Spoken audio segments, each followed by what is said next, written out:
Hi all, welcome back to my YouTube channel. So hope ಎಲ್ಲರೂ ಚೆನ್ನಾಗಿದ್ದೀರಾ ಅಂದ್ಕೊತೀನಿ. So ಇದು ಬಂದು ನಮ್ಮದು ಸಂಡೇ ಲಾಗ್ ಆಗಿರುತ್ತೆ. ಸೊ ನಾನು ಆ್ಯಕ್ಚುಲಿ ಬೆಳಗ್ಗೆ ಬೇಗ ಎದ್ದು ಸ್ನಾನ ಮಾಡಿಕೊಂಡು ದೇವ್ರ ಪೂಜೆ ಎಲ್ಲನೂ ಮುಗಿಸಿ ಬೇರೆ ಕೆಲಸ ಮಾಡ್ತಾಯಿದ್ದೆ. ಅಷ್ಟರಲ್ಲಿ ನಮ್ಮ ಬೇಬಿ ಸ್ನಾನ ಮಾಡಿ ಎದ್ಬಿಟ್ಟಿದ್ಲು, ಮಲ್ಕೊಂಡಿದ್ಲು. ಆ್ಯಂಡ್ ಇವತ್ತು ಆ್ಯಕ್ಚುಲಿ ಲಂಚ್ ಬಂದು ನಮ್ಮ ಹಸ್ಬೆಂಡೇ ಮಾಡ್ತಾಯಿದ್ರು. ಸಂಡೇ ಆಗಿರೋದ್ರಿಂದ ಅವರೇ ಮಾಡ್ತಾಯಿದ್ರು. ನಾನು ಈ ಕಡೆ ಪಾಪುನ ಆಟ ಆಡಿಸ್ತಾ ಇದ್ದೆ. ಆ್ಯಂಡ್ ಆಲ್ರೆಡಿ ಮಧ್ಯಾಹ್ನ ಆಗಿರೋದ್ರಿಂದ ಅವಳಿಗೆ ತಿನ್ಸೋಕ್ಕೆ ಅಂತ ರಾಗಿ ಸಾರಿ ಪ್ರಿಪೇರ್ ಮಾಡ್ಕೊತಾ ಇದ್ದೆ. ಸೊ ನಾನು ಇದನ್ನು ಮುಂಚೆನೇ ಪೌಡರ್ ಮಾಡಿ ಇಟ್ಕೊಂಡಿದ್ದೀನಿ, ರಾಗಿ ಸರಿದು. ಇದು ಜಸ್ಟು ಒಂದು 5 to 10 minutes ನೀರು ಜೊತೆ ಬಾಯ್ಲ್ ಮಾಡಿದರೆ ಸಾಕು. ಸೊ ಇದನ್ನು ಚೆನ್ನಾಗಿ ಸ್ವಲ್ಪ ಅಂದರೆ ನಿಮ್ಗೆ ಯಾವ ಥರ ಕನ್ಸಿಸ್ಟೆನ್ಸಿ ಬೇಕೋ ಆ ಥರ ಮಾಡಿಕೊಂಡು ಫೀಡ್ ಮಾಡ್ಬೋದು ಬೇಬಿಗೆ. ಸೊ ಈಗ ಆಲ್ಮೋಸ್ಟ್ ಆಗಿದೆ. ನಾನಿವಾಗ ಅವಳಿಗೆ ಹೋಗಿ ಫೀಡ್ ಮಾಡ್ತೀನಿ. ಆ್ಯಂಡ್ ಆ ಕಡೆ ನಮ್ಮ ಹಸ್ಬೆಂಡ್ ಕುಕ್ಕಿಂಗ್ ಮಾಡೋಕ್ಕೆ ಅಂತ ಪ್ರಿಪೇರ್ ಮಾಡ್ಕೊತಾ ಇದ್ದರು. ಸೊ ಆ್ಯಕ್ಚುಲಿ ನಮ್ಮ ಬೇಬಿ ಇಶ್ಯೂ ಅಂದರೆ ಅವಳು ಏನೇ ಫೀಡ್ ಮಾಡಿಸಿದ್ರು ತಿನ್ನಲ್ಲ, ಅದೊಂದು ಪ್ರಾಬ್ಲಮ್ಮು. ಆ್ಯಂಡ್ ವಿಟಮಿನ್ D3 ಹಾಕೋಕೆ ಹೋದ್ರು ಅವಳು ಹಾಕ್ಸ್ಕೊಳ್ಳಲ್ಲ. ಸೊ ಅದು ಅವಳದು ದೊಡ್ಡ ಟಾಸ್ಕ್ ಆಗುತ್ತೆ ನಮಗೆ, ಅವ್ಳಿಗೆ ಏನಾದ್ರು ತಿನ್ನಿಸೋದು ಮಾಡೋದು ಆ ಥರ. ಸೊ ಯಾರಾದರೂ ಒಬ್ಬರು ಆಟ ಆಡಿಸ್ತಾ ಇರಬೇಕು. ಆ್ಯಂಡ್ ಯಾರಾದರೂ ತಿನ್ನಿಸ್ತಾ ಇದ್ದರೆ ಸ್ವಲ್ಪ ಆದರೂ ತಿಂತಾಳೆ, ಇಲ್ಲಾಂದರೆ ನೋಡಿ ಎಷ್ಟು ಆಟ ಮಾಡ್ತಿದ್ದಾಳೆ ಅಂತ.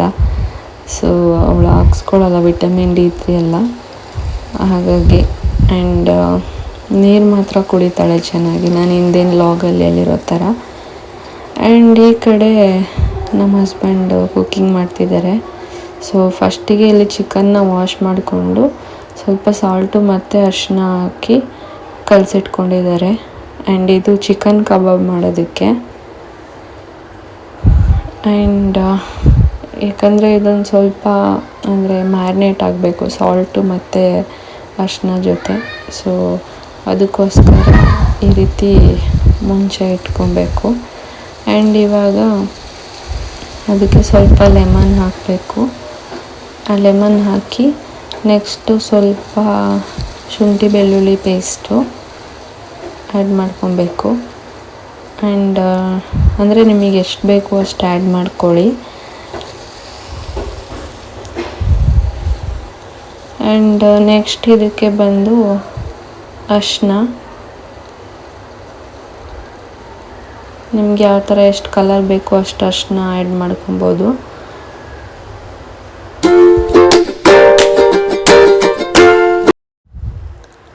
ಇದನ್ನೆಲ್ಲ ಹಾಕಿ ನೀಟಾಗಿ ಮಿಕ್ಸ್ ಮಾಡಿಕೊಂಡು, ಸೊ ಇವಾಗ ನಾವು ಅಂದರೆ ಕಬಾಬ್ಗೆ ಏನು ಮಸಾಲ ರೆಡಿ ಮಾಡ್ಕೊಬೇಕಲ್ಲ, ಸೊ ಅದನ್ನು ಮಾಡ್ಕೊಳ್ಳೋಣ. ಇವಾಗ ಇದೆಲ್ಲ ನೀಟಾಗಿ ಮ್ಯಾರಿನೇಟ್ ಆಗಬೇಕು. ಸೊ ಅದಕ್ಕೋಸ್ಕರ ಚಿಕನ್ಗೆ ನೀಟಾಗಿ ಆ ಸಾಲ್ಟು ಇದು ಅದೆಲ್ಲ ಇಟ್ಕೊಬೇಕು, ಇಲ್ಲಾಂದರೆ ಸಪ್ಪೆ ಸಪ್ಪೆ ಥರ ಅನಿಸುತ್ತೆ. ಸೊ ಅದಕ್ಕೋಸ್ಕರ ನಾವು ಮುಂಚೆನೇ ಎಲ್ಲನೂ ಹಾಕಿ ಸ್ವಲ್ಪ ಹೊತ್ತು ಕಲಸಿಟ್ಬಿಡ್ತೀವಿ. ಇವಾಗ ಮಸಾಲನ ರೆಡಿ ಮಾಡ್ಕೊಳ್ಳೋಣ. ಮೊದಲಿಗೆ ಸ್ವಲ್ಪ ಶುಂಠಿ ಬೆಳ್ಳುಳ್ಳಿ ಪೇಸ್ಟ್. ಆ್ಯಂಡ್ ನಾವು ತೇಜು ಕಬಾಬ್ ಪೌಡರ್ ಯೂಸ್ ಮಾಡ್ತಾಯಿದ್ದೀವಿ. ಸೊ ಇರೋದ್ರಲ್ಲಿ ಇದು ಚೆನ್ನಾಗಿರುತ್ತೆ ಕಬಾಬ್ ಪೌಡರು. ಸೊ ನಾವು ಯಾವಾಗಲೂ ಇದನ್ನೇ ಯೂಸ್ ಮಾಡೋದು.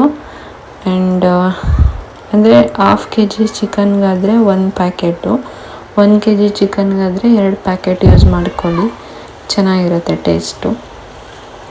ಆ್ಯಕ್ಚುಲಿ ಇದರಲ್ಲಿ ಸ್ವಲ್ಪ ಸಾಲ್ಟು ಇರೋದ್ರಿಂದ ನೀವು ಸಾಲ್ಟ್ ಎಷ್ಟು ಬೇಕು ರುಚಿಗೆ ತಕ್ಕಷ್ಟು ಅಷ್ಟನ್ನ ಹಾಕ್ಕೊಳ್ಳಿ, ಜಾಸ್ತಿ ಹಾಕಿದ್ರೆ ತಿನ್ನೋಕ್ಕಾಗಲ್ಲ. ಆ್ಯಂಡ್ ನಾವಿಲ್ಲಿ ಸ್ವಲ್ಪ ಕಲರ್ ಬರಲಿ ಅಂತ ಕಾಶ್ಮೀರಿ ಚಿಲ್ಲಿ ಪೌಡರ್ನ ಆ್ಯಡ್ ಮಾಡ್ಕೊತಾ ಇದ್ದೀವಿ. ಯಾಕಂದರೆ ನಾವು ಯಾವುದೇ ರೀತಿ ಕಲರ್ಸ್ ಎಲ್ಲ ಯೂಸ್ ಮಾಡಲ್ಲ ಕಬಾಬ್ನ, ಅದಕ್ಕೋಸ್ಕರ. ಆ್ಯಂಡ್ ಸ್ವಲ್ಪ ಅರಿಶಿನ ಮತ್ತು ಆ್ಯಡ್ ಮಾಡ್ಕೊಬೇಕು. ಸೊ ಇದಕ್ಕೆ ಮತ್ತು ಸ್ವಲ್ಪ ಮೊಸರು. ಸೊ ಮೊಸರು ಹಾಕೋದ್ರಿಂದ ಕಬಾಬ್ ಒಂಥರ ಜ್ಯೂಸಿಯಾಗಿ ಚೆನ್ನಾಗಿ ಬರುತ್ತೆ. ಸೊ ಅದಕ್ಕೋಸ್ಕರ. ಆ್ಯಂಡ್ ಕಾರ್ನ್ಫ್ಲೋರ್ ಇಷ್ಟನ್ನು ಹಾಕಿ ನೀಟಾಗಿ ಚಿಕನ್ ಎಲ್ಲ ಮಿಕ್ಸ್ ಮಾಡ್ಕೊಬೇಕು. ಸೊ ನೀಟಾಗಿ ಮಿಕ್ಸ್ ಮಾಡಿ ಇದನ್ನು ಫ್ರೀಝರಲ್ಲಿ ಒಂದು 20 minutes ಆ ಥರ ಇಟ್ಟರೆ ಚೆನ್ನಾಗಾಗುತ್ತೆ. ಆ್ಯಂಡ್ ಇವಾಗ ನಾವೀಗ ಟೊಮೆಟೊ ಬೇಳೆ ಟೊಮೆಟೊ ಸಾಂಬಾರು ಮಾಡ್ತಾಯಿದ್ವಿ.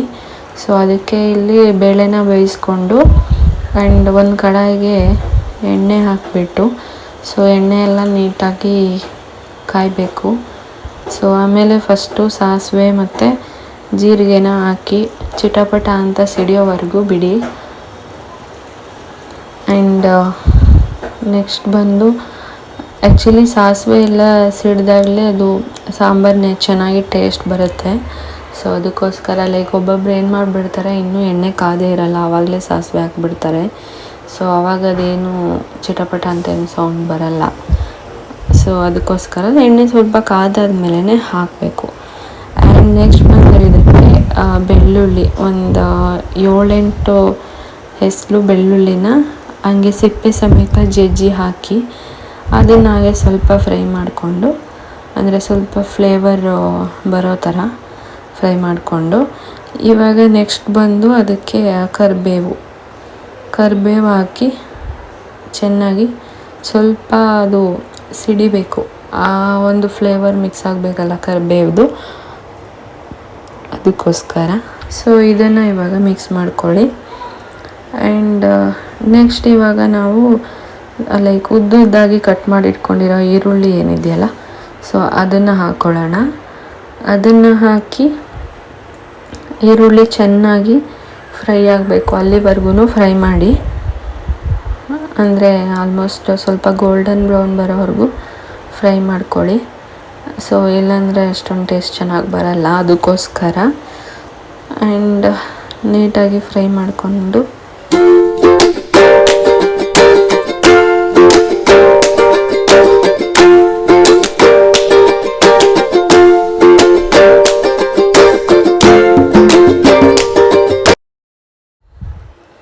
ಸೊ ಇದು ಚೆನ್ನಾಗಿ ಫ್ರೈ ಆಗಲಿ. ಸೊ ಒಂದು ಲಿಡ್ಡಿಂದ ಕ್ಲೋಸ್ ಮಾಡಿಬಿಟ್ಬಿಡೋಣ. ಸೊ ಇವಾಗ ಲಿಡ್ನ ತೆಗೆದು ಸ್ವಲ್ಪ ಶುಂಠಿ ಹಾಕಬೇಕು. ಸೊ ಫ್ಲೇವರ್ ಚೆನ್ನಾಗಿ ಬರುತ್ತೆ, ಅದು ರಸಮ್ ಥರ. ಸೊ ಅದಕ್ಕೋಸ್ಕರ ಸ್ವಲ್ಪ ಶುಂಠಿ ಹಾಕಿ ಚೆನ್ನಾಗಿ ಮತ್ತೆ ಮಿಕ್ಸ್ ಮಾಡ್ಕೊಳ್ಳಿ. ಸೊ ಮತ್ತೆ ಮಿಕ್ಸ್ ಮಾಡಿಕೊಂಡು ಸ್ವಲ್ಪ ಹೊತ್ತು ಇನ್ನೂ ಅದು ಫ್ರೈ ಆಗಬೇಕು, ನೀವು ನೋಡ್ತಾ ಇರ್ಬೋದು. ಮತ್ತೆ ಲಿಡ್ಡಿಂದ ಕ್ಲೋಸ್ ಮಾಡಿಬಿಟ್ಬಿಡಿ. ಮತ್ತು ಲಿಡ್ ತೆಗ್ದು ನೋಡಿದಾಗ ಈ ಥರ ಆಗುತ್ತೆ. ಸೊ ಇದಕ್ಕೆ ಇವಾಗ ನಾವು ಸ್ಪೈಸಸ್ ಆ್ಯಡ್ ಮಾಡ್ಕೊಳ್ಳೋಣ. ಸ್ವಲ್ಪ ಅರಿಶಿನ ಹಾಕ್ಕೊಬೇಕು. ಅರಿಶಿನ ನಾವು ಲೈಕ್ ಬೇಳೆನ ಬೇಯಿಸ್ಕೊತೀವಲ್ಲ, ಅವಾಗ ಒಂದು ಸ್ವಲ್ಪ ಅರಿಶಿನ ಮತ್ತು ಸ್ವಲ್ಪ ಉಪ್ಪು ಹಾಕ್ಕೊಂಡು ಬೇಯಿಸ್ಕೊಬೇಕು. ಸೊ ನೀವು ಉಪ್ಪು ಅಳತೆ ಇಟ್ಕೊಬೇಕಾಗುತ್ತೆ, ಅದಕ್ಕೆ ಎಷ್ಟು ಹಾಕಿದ್ದೀರಾ, ಇದಕ್ಕೆ ಎಷ್ಟು ಹಾಕ್ತೀರಾ ಅಂತ. ಆ್ಯಂಡ್ ನಾನಿಲ್ಲಿ ಚಿಲ್ಲಿ ಪೌಡರ್ ಆ್ಯಡ್ ಮಾಡ್ಕೊತಾ ಇದ್ದೀವಿ.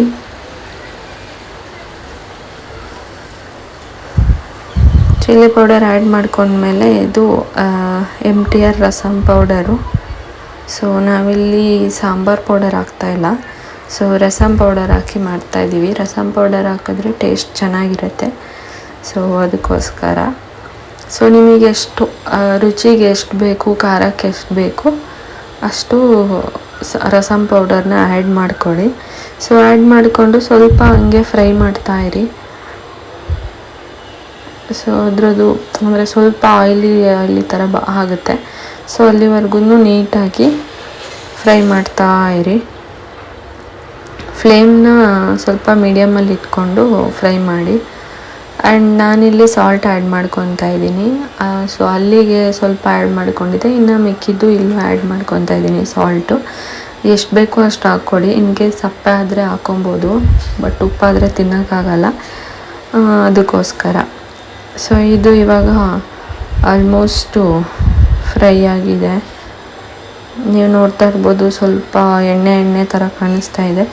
ಸೊ ಇವಾಗ ಫ್ರೈ ಆಗಿದೆ. ಇದಕ್ಕೆ ನಾವು ಬೇಳೆ ಮತ್ತು ಟೊಮ್ಯಾಟೊ, ಗ್ರೀನ್ ಚಿಲ್ಲಿ ಎಲ್ಲ ಹಾಕಿ ಬೇಯಿಸಿಟ್ಕೊಂಡಿದ್ವಲ್ಲ, ಸೊ ಅದನ್ನು ಇವಾಗ ಹಾಕ್ಕೊಳ್ಳೋಣ.